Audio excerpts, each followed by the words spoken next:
Good day mga sir.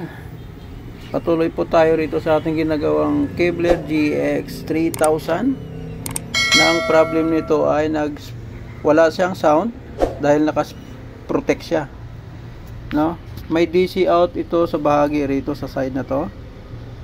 So ang unang ginawa natin ay nag-actual tayo nung mga resistor at transistor na yan.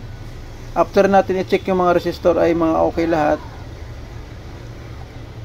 So nagpalit tayo rito ng 6 na transistor na maliit na yan, no?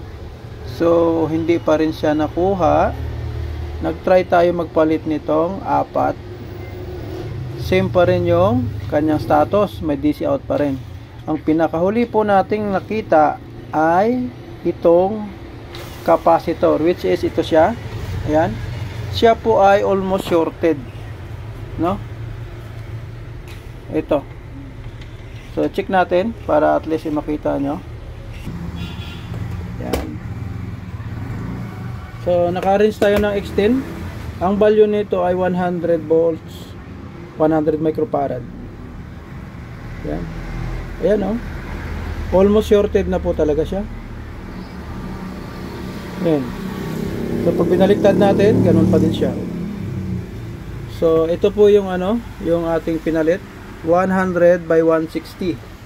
So i-try natin ngayon kung normal na ba siya.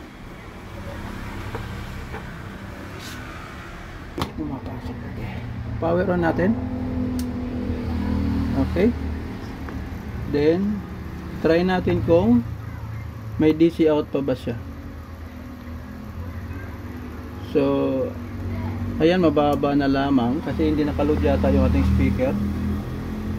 Ay, okay. Load muna natin.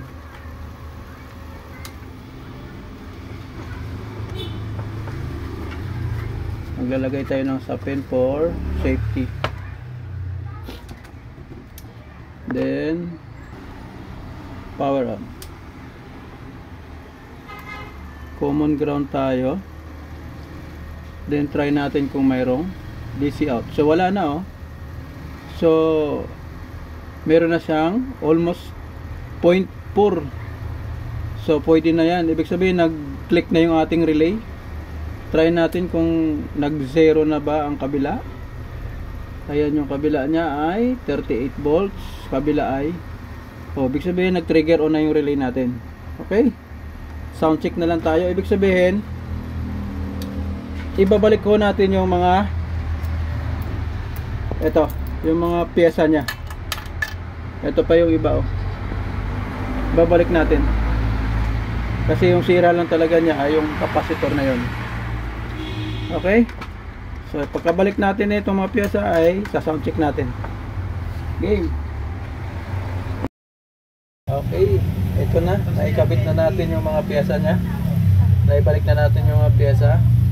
At ito, may input na tayo. May speaker left and right. And sound check na natin. Then power on. So bulb muna tayo para safety tayo. Play. Then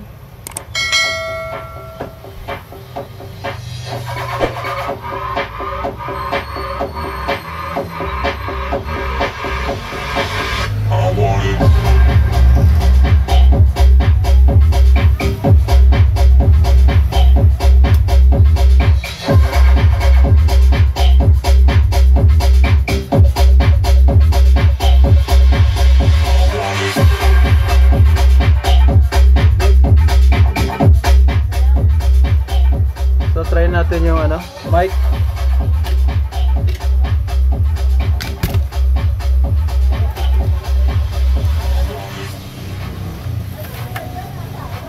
Hey, mic, test. Hey, mic, test, mic. Hey, 1, 2, 1, 2. 1, 2, 1, 2, 1, 2. Okay.